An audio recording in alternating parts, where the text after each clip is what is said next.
En la vida del Padre Pío se encontró rodeado de asombrosos hechos.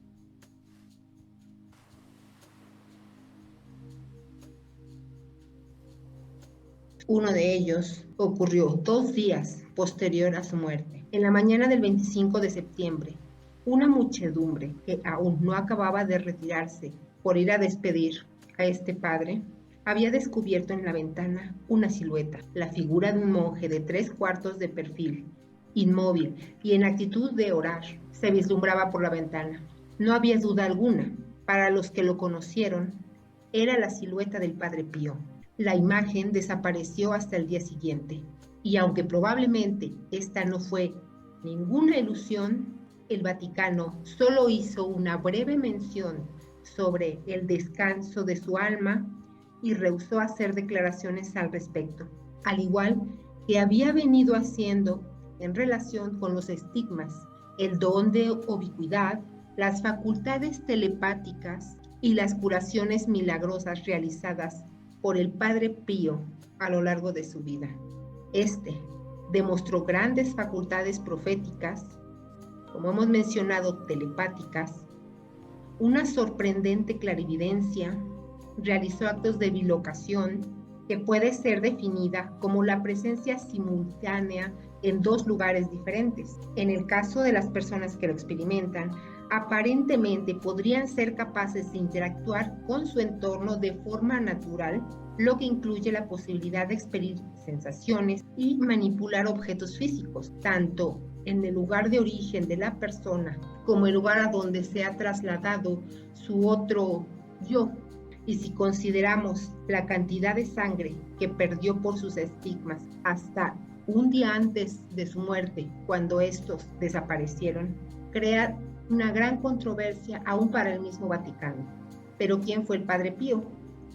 Muchas de las notas biográficas se concretan a decir que Francesco Forgioni, el nombre de pila del padre, había nacido en 1887 y que desde muy pequeño se dedicó al pastoreo, y ya para ese entonces mostraba una gran vocación religiosa, pero no fue sino hasta los 15 años que ingresó al convento de Santa María para recibir las órdenes sacerdotales 11 años después. En poco tiempo habría de producirse el primer milagro. Primeramente se empezaron a producir en él los estigmas invisibles, es decir, que solo sentía el dolor y la inflamación en las palmas de las manos, en las plantas de los pies y en el costado. No pasó mucho tiempo cuando los estigmas ya se hicieron de manera física, es decir, ya se visualizaban las llagas y el sangrado en estas 5 partes, pero además se comenzaron a dar las primeras manifestaciones de curaciones. La primera de ellas, curar de artritis a un fraile, cuyo nombre era Arcangelo, perteneciente a la misma orden capuchina a la que él se había integrado. Como era de esperarse, la noticia corrió rápidamente. Comenzaron a visitarlo personas tanto cercanas como muchas otras que venían de lejos. Ya la doctora Berta Kiesler, quien lo había estudiado muy de cerca, relataba en su obra El Padre Pío que parecía conocer de antemano los pecados que le iban a ser confesados.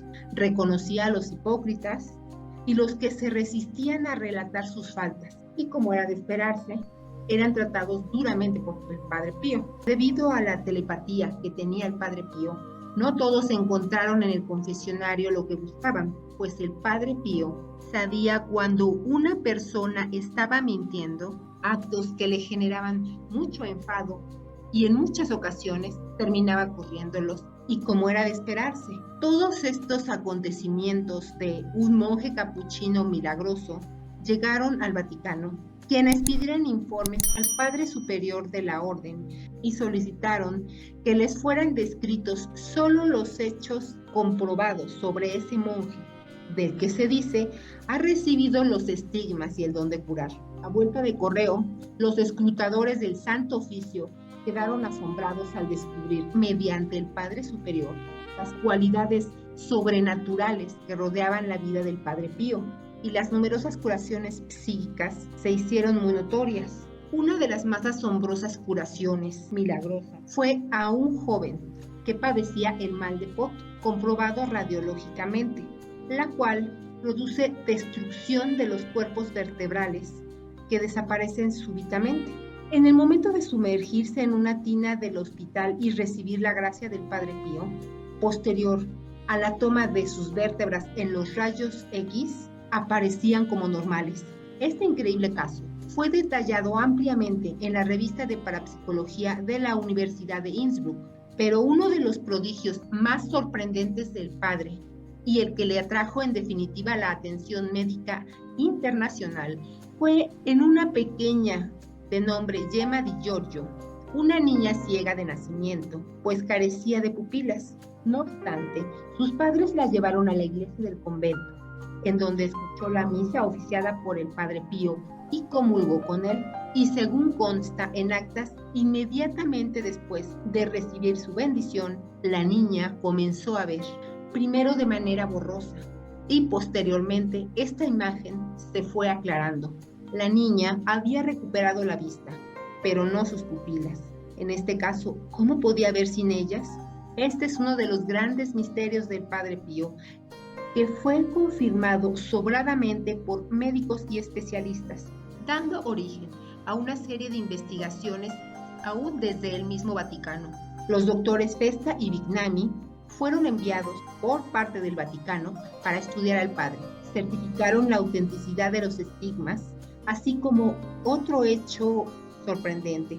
La pérdida de sangre era entre 100 y 250 mililitros diarios. ¿Cómo podría haber sido que este hombre que ayunaba de manera regular sobreviviera a tal pérdida de sangre?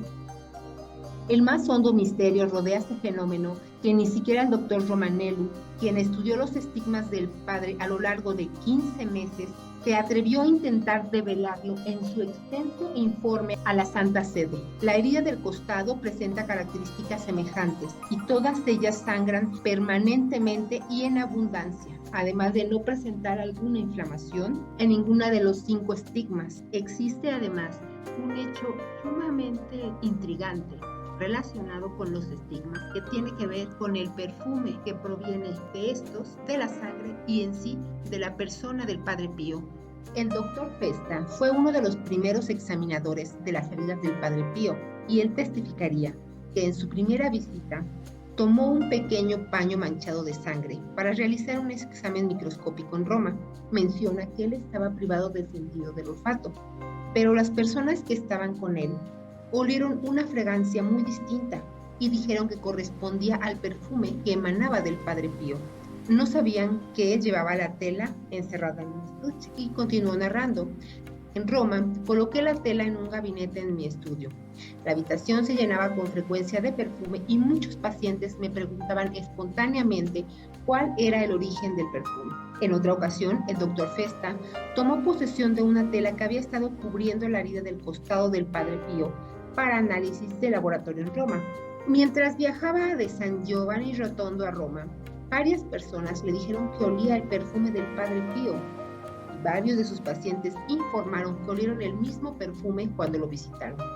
Cabe hacer mención que las investigaciones del Padre Pío vinieron también por parte de Roma, es decir, del Vaticano. Y en 1921, el obispo Carlo Rossi fue enviado a investigarlo. Quedó particularmente impresionado por el perfume. Examinó la celda y solo encontró jabón común. Era una fragancia muy intensa y agradable, similar al olor de las violetas. Este olor surgía en oleadas cuando pasaba el Padre Pío, y desde su lugar en el coro, incluso a distancia, el olor era presente y también se encontraba presente en la sangre que fluía de sus estigmas y en las vendas que usaba. Siempre que alguien huele el perfume, es señal de que Dios ha concedido alguna gracia por intercesión del Padre Pío. Los aromas eran de violetas, lirios, rosas e incienso. El perfume siempre tiene un valor positivo. Daba testimonio de su presencia como aprobación de algo que está pasando, advertencia de un peligro inminente, apelación contra el pecado y la tentación.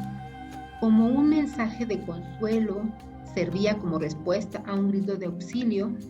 Prácticamente era la confirmación de que la oración o la petición había sido escuchada. Dentro de las profecías que cuentan quienes estuvieron cerca al Padre Pío, en una ocasión, durante la construcción del convento e iglesia de la Sagrada Familia en Pietrelcina, los constructores tuvieron escasez de agua y decidieron pedir ayuda al Padre Pío. En ese momento, el Padre Pío estaba en San Giovanni Rotondo. Le mostraron el plano del sitio de construcción, indicó con su dedo pulgar un lugar y dijo: excave 5 metros de aquí y encontrará toda el agua que necesite.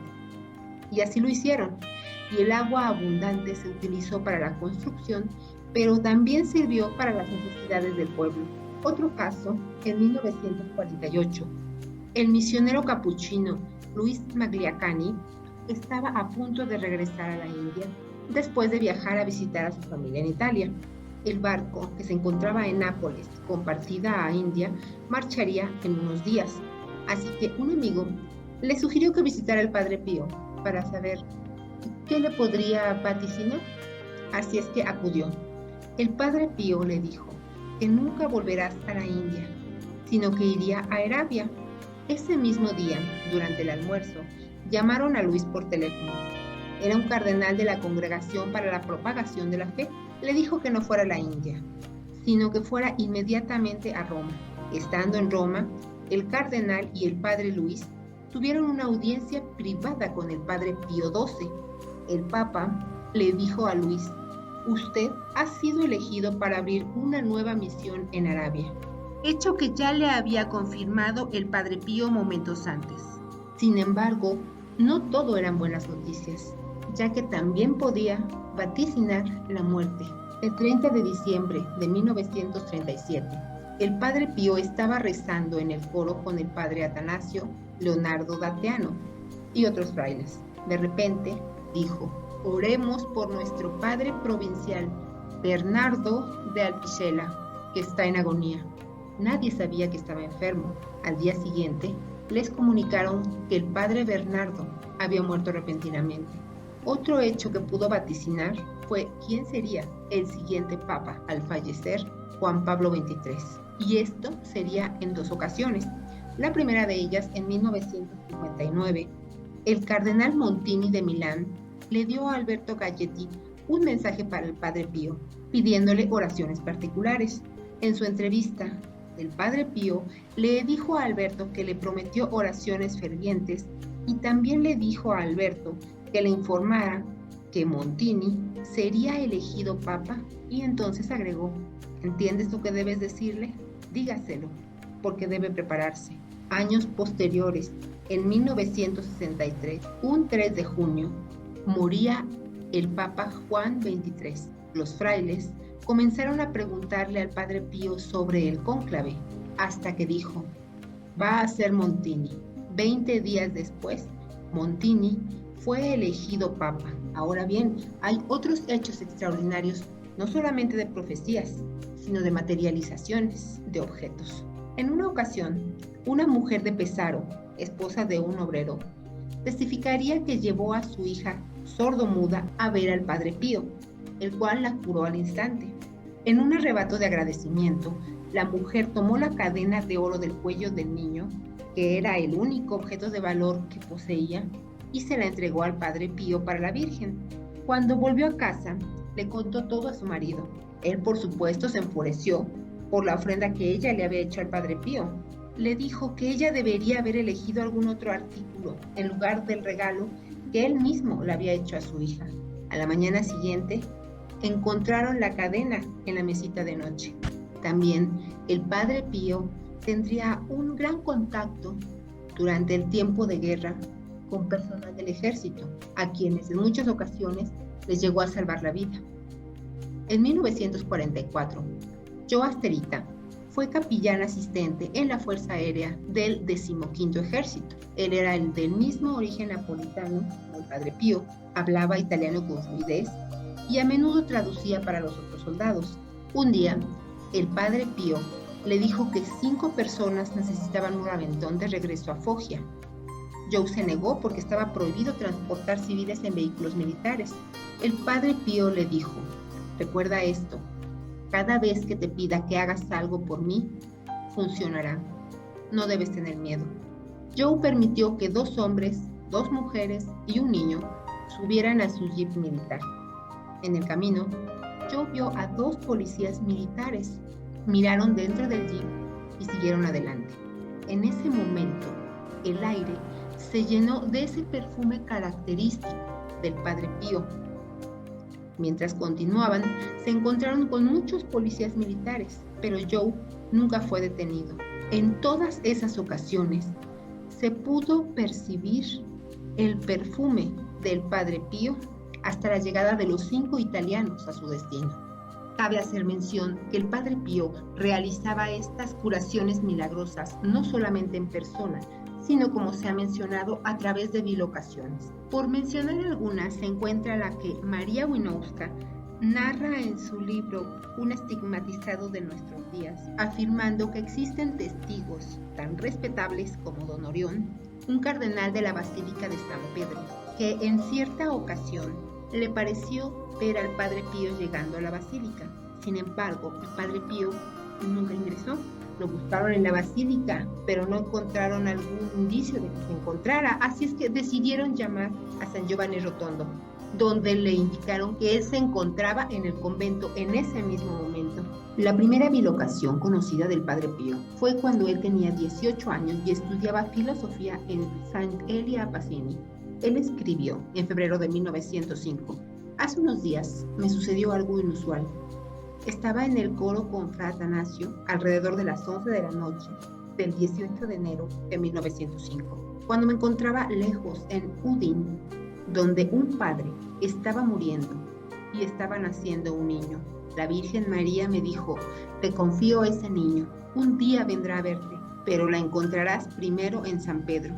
Después de eso, me encontré de nuevo en el coro.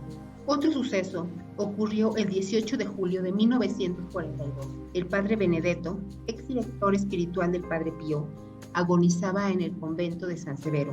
El padre Aurelio, el guardián, le preguntó si quería que mandara a buscar al Padre Pío. El padre Benedetto respondió que no había necesidad. El Padre Pío se encontraba a su lado. Como hemos mencionado, el Padre Pío tuvo gran acercamiento durante la Guerra Mundial con los militares, y esta anécdota la cuenta uno de ellos y comienza narrando: yo era el capitán de un batallón de infantería. Un día, durante una terrible batalla, vi a un fraile que me dijo: capitán, ven aquí inmediatamente. Fui hacia él y antes de llegar a él explotó una granada en el lugar donde yo había estado. Miré hacia atrás y había un gran agujero. Volví a mirar al fraile, pero ya no estaba a la vista. Los compañeros soldados me contaron episodios similares, hablando de un fraile en San Giovanni Rotondo. Para 1919, después de la guerra, fui allí por curiosidad. Cuando vi al Padre Pío en la sacristía, dije: es él, y le agradeció por haberle salvado la vida. Quizá la más sorprendente bilocación conocida es la que relata el cardenal Silch. Derivado de todos estos sucesos que envolvían al Padre Pío, en Roma se decidió hacer una reunión con el Papa Pío XI y varios cardenales para debatir si se debía suspender o no al Padre Pío a divinis, que significa de todas las funciones sacerdotales. Mientras el Papa hablaba durante la reunión, apareció un fraile capuchino, se arrodilló y le besó los pies diciendo: Su Santidad, por el bien de la Iglesia, no tome este curso de acción. Luego pidió la bendición del Papa, volvió a besarle los pies, se levantó y se fue. Enseguida el Papa preguntó que quién había dejado entrar a ese fraile. Salieron corriendo todos los presentes a reprender a los guardias por haber dejado entrar al fraile, ya que esta reunión era a puerta cerrada. Todos los guardias negaron rotundamente haber visto a algún fraile. El Papa guardó silencio.